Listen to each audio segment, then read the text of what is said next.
Welcome to you in my YouTube channel inside medical education. दोस्तों, आज के इस वीडियो में हम बात करेंगे कि डायबिटीज़ क्या होता है तथा यह कितने प्रकार के होते हैं और डायबिटीज़ किसी को है या नहीं, इसके बारे में जानने के लिए कौन कौन से जांच कराए जाते हैं। तो सबसे पहले बात करते हैं कि डायबिटीज़ क्या होता है। तो डायबिटीज़ को आमतौर पर मधुमेह या शुगर की बीमारी भी कहते हैं। यह एक तरह का मेटाबॉलिक डिसऑर्डर है। इस बीमारी में हमारे शरीर के अंदर हो रही एक महत्वपूर्ण रासायनिक प्रक्रिया, जिसके तहत पेनक्रियाज के बीटा सेल से निकलने वाला इंसुलिन हार्मोन ग्लूकोज के लेवल को मेंटेन कर रहा था, वह डिस्टर्ब हो जाता है, जिसके परिणाम स्वरूप ब्लड में ग्लूकोज का लेवल नॉर्मल रेंज से अधिक हो जाता है। सिर्फ ब्लड में ग्लूकोज रहने से हमारे शरीर को एनर्जी नहीं मिलती है, बल्कि एनर्जी तो तब मिलती है जब यह ग्लूकोज शरीर के प्रत्येक सेल तक पहुंच जाता है। अब बात करते हैं कि डायबिटीज़ को कितने टाइप्स में डिवाइड किया गया है। डायबिटीज़ को दो भागों में बांटा गया है, diabetes mellitus and diabetes insipidus. अब बात करते हैं कि फिर डायबिटीज़ मेलाइटस को कितने भाग में बांटा गया है। तो डायबिटीज़ मेलाइटस को दो भागों में बांटा गया है, type first diabetes mellitus and type second diabetes mellitus.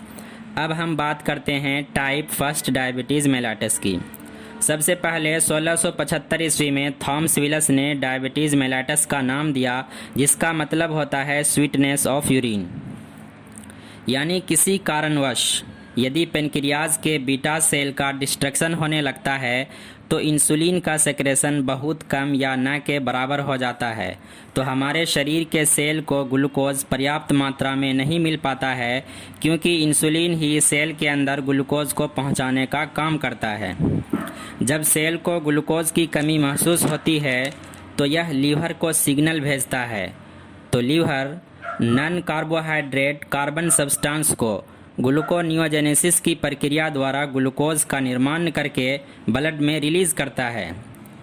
लेकिन पेनक्रियाज से निकलने वाला इंसुलिन हार्मोन की कमी के कारण यह ग्लूकोज भी सेल के अंदर नहीं पहुंच पाता। इस प्रकार पेनक्रियाज के बीटा सेल से निकलने वाले इंसुलिन हार्मोन की कमी की वजह से जो डायबिटीज़ होता है उसे टाइप फर्स्ट डायबिटीज़ मेलाइटस कहते हैं। यह आमतौर पर 40 साल से पहले होता है।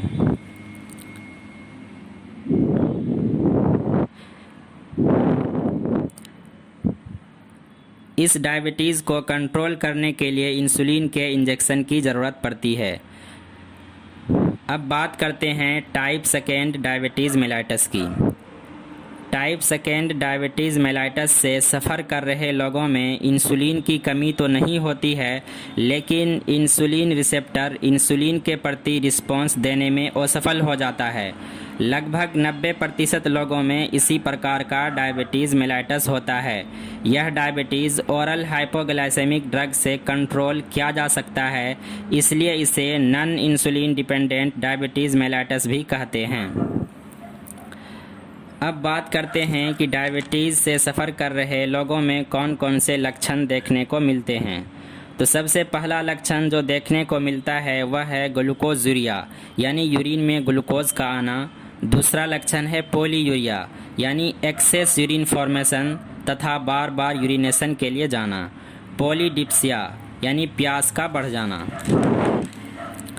अब बात करते हैं कि वह कौन कौन से टेस्ट कराए जाते हैं जिससे यह पता चलता है कि इस व्यक्ति को डायबिटीज़ है या नहीं है।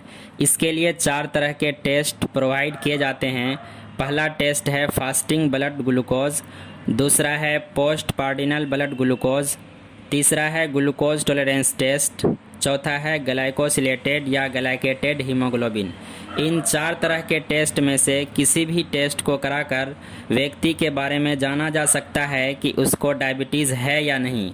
लेकिन सबसे जो महत्वपूर्ण टेस्ट है इसमें है ग्लाइकोसिलेटेड ग्लाइकेटेड हीमोग्लोबिन।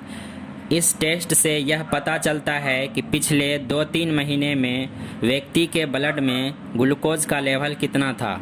तो दोस्तों, अगले वीडियो में हम बात करेंगे डायबिटीज़ इंसिपिडस के बारे में।